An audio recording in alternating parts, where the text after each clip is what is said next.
और जिस तरीके से उत्तर प्रदेश में भी वहाँ पर भी जो रेडी फड़ी वाले हैं खास करके उनके लिए ये मैंडेटरी किया गया है कि वहाँ पर जो है आपको अपना उसमें नाम और आईडी लगाना होगा।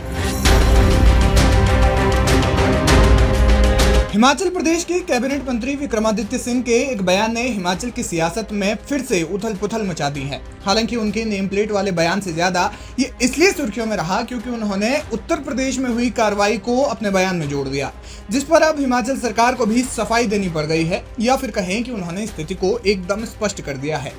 इसके बाद विक्रमादित्य सिंह बैकफुट पर नजर आ रहे हैं। विवाद बढ़ने के बाद सरकार के एक प्रवक्ता ने कहा कि हिमाचल सरकार ने ऐसा कोई भी निर्णय नहीं लिया है। उन्होंने कहा कि राज्य सरकार स्ट्रीट वेंडर्स के हितों की रक्षा और उनके मुद्दों का समाधान करने के लिए प्रतिबद्ध है।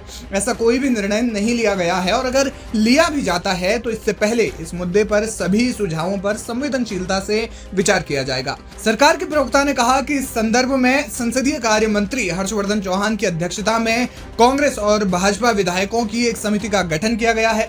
इस समिति में ग्रामीण विकास एवं पंचायती मंत्री अनिरुद्ध सिंह, लोक निर्माण मंत्री विक्रमादित्य सिंह, विधायक अनिल शर्मा, सतपाल सती, रणधीर शर्मा और हरीश जनारथा इस समिति के सदस्य हैं। यानी कि विक्रमादित्य सिंह के इस बयान के बाद सरकार ने एक ऑल पार्टी कमेटी गठित की है, जिनमें बीजेपी के विधायक भी शामिल होकर मुद्दे पर चर्चा करेंगे।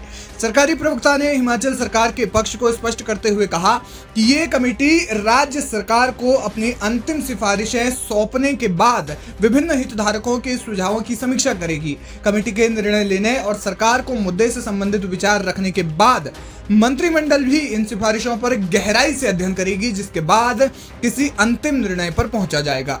यानी उन्होंने स्पष्ट कर दिया है कि ऐसा कोई भी निर्णय अभी नहीं लिया गया है और सोच विचार के बाद ही मामले में आगे कुछ कहा जाएगा। सरकार के इस बयान को विक्रमादित्य सिंह के लिए झटका माना जा रहा है। अब आप उनका वो पूरा बयान सुनिए जिस पर ये इतना बवाल हुआ।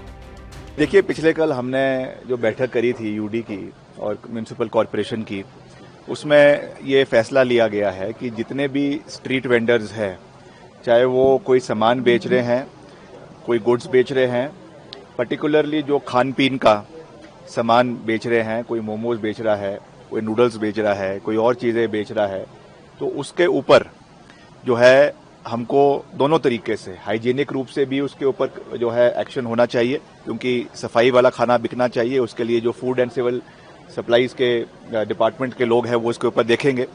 मगर क्योंकि इसमें बहुत सी चिंताएं लोगों ने व्यक्त करी थी और इसमें कुछ आशंकाएं भी व्यक्त करी गई थी, तो इसको हमने समझते हुए और जिस तरीके से उत्तर प्रदेश में भी वहाँ पर भी जो रेडी फड़ी वाले हैं खास करके उनके लिए ये मैंडेटरी किया गया है कि वहाँ पर जो है आपको अपना उसमें नाम और आईडी लगाना होगा।